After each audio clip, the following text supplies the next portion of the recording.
You have logged on to the Further Education and Training Course Hub. At the top right-hand side of the screen you will see Sign In. Click the Sign In button. In order to sign in, you must have previously registered. Under Registration, you would have created a username, via an email address or mobile number, and also a fetch password. Under Username, type in your email address or mobile number, and under Fetch Password, please put in your minimum 6 characteristics password. If you have not yet registered with Fetch, please click the Not Registered Yet. Click here link. Or if you have forgotten your password, click the hyperlink to reset your password. If you have already registered with Fetch but can't remember your username, it could be your email address or mobile number, so enter your email address or mobile number and click on the Forgotten Your Password? Click here to Reset button. You will then be sent an email or text with a link to reset your password. A corresponding email or text will be sent, and you must follow the link to reset your password. You will be prompted with a message if you enter an incorrect email address or mobile number. When you have signed into your Fetch account, you will see Welcome to Fetch Courses along with 3 boxes, My Applications, Course Finder, and My Details. You will be entering the box stating My Details. In the My Details tab, you will notice that you were brought to the General tab. If you look along the top under My Details, you will notice there are 5 tabs: General, Social Welfare, Education, My Status, and Further Details. You'll be asked to fill in each of these sections.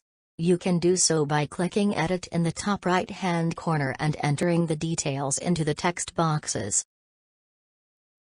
The General tab requests your first name and surname, address including air code, mobile number, date of birth, PPSN, gender, country of birth, nationality, and emergency contact.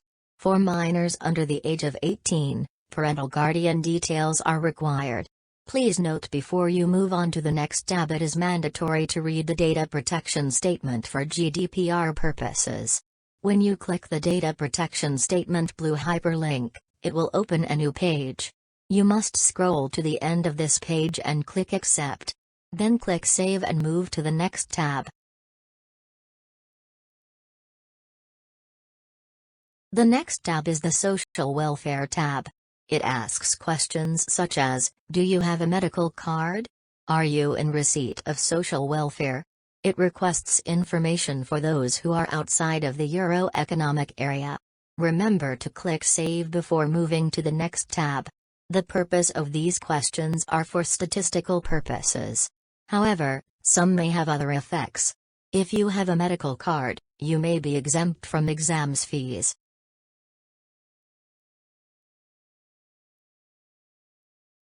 The Educational tab asks questions such as, what has been your highest educational attainment to date? Have you gained qualification through recognition of prior learning? Or, do you require additional learning supports? ETBs may be able to provide learners with additional learning supports, such as readers or scribes where necessary. Remember, at the end of the page, after inputting information, click Save before moving to the next tab.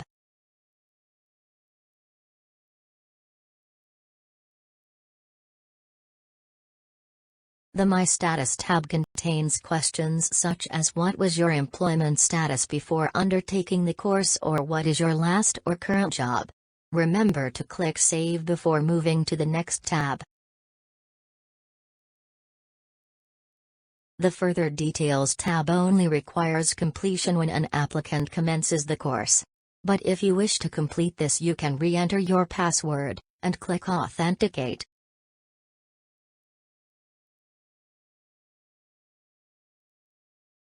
The Further Details tab is an optional questionnaire for statistical purposes, and includes questions on ethnicity and cultural background, long-lasting conditions, unpaid personal care, and residency status from those outside the European Economic Area.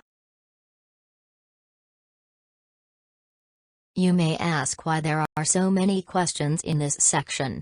This data will help ETBs aid learners with additional support where necessary. The data underpins funding requirements from the European Social Fund or the Department of Education. It assists ETBs in decision-making. What kind of programs should we be running and what kind of learners do we have? It ensures public sector transparency, that we are delivering quality programs across the board.